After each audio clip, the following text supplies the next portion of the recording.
बगीचा माने तो इस सदियों से बने इस बगीचे को समय अनुसार जब भी इसमें कोई झाड़ झंखड़ इस प्रकार के खरपतवार होते हैं तो उनको बनाने के लिए, संवारने के लिए कोई न कोई माली आता है। और आज एक ऐसे शख्सियत, ऐसे माली की चर्चा हम करने जा रहे हैं जो में सबसे अग्रणीय हैं। उस महान समाज सुधारक, उस क्रांति के स्वरूप का नाम है ज्योतिबा फूले। आज के दिन ही 11 अप्रैल 1827 को महाराष्ट्र के पुणे में इस महान शख्सियत ने जन्म लिया और जन्म लेकर के संघर्षों के पथ को आगे बढ़ाया।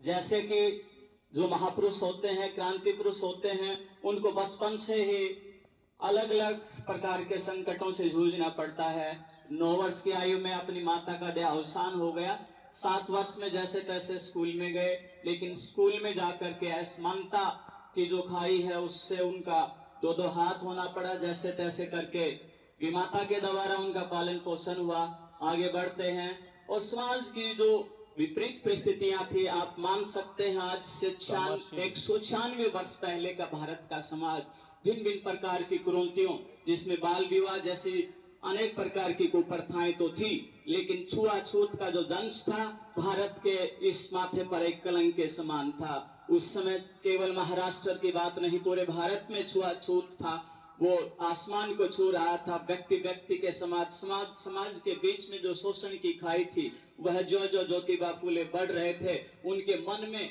घर कर रही थी कि कैसा समाज है। एक व्यक्ति के साथ उसके 27 में जन्म, 1840 की बात है। वो अपने एक मित्र की शादी में गए हुए थे, 1848 में। तो उनके क्लोज फ्रेंड की शादी में जब उसके वहां जो पुरोहित थे उन्होंने इनकी जाति पूछी और इनके साथ अत्याचार किया। उस शादी में इनको बाहर कर दिया गया। पूरी रात ज्योतिबा फूले को नींद नहीं आती और वह एकदम संकल्प लेते हैं, प्रण करते हैं कि मैं भारत से सावित्रीबाई फूले ने साथ दिया। 1840 में ज्योतिबा फूले और सावित्रीबाई फूले दोनों मिलकर के समाज में इस असमानता को दूर करने का काम करते हैं। लेकिन केवल एक जाति के आधार पर नहीं, आज महिला वर्ग हमारे सामने है। महिलाओं को किसी प्रकार से पढ़ने का अधिकार नहीं था। केवल जरा सा अगर कोई अधिकार था तो लड़कों को, वो भी संपन्न वर्ग के, सामान्य वर्ग के या पिछड़े वंचित समाज के, तो लड़के भी नहीं पढ़ सकते थे।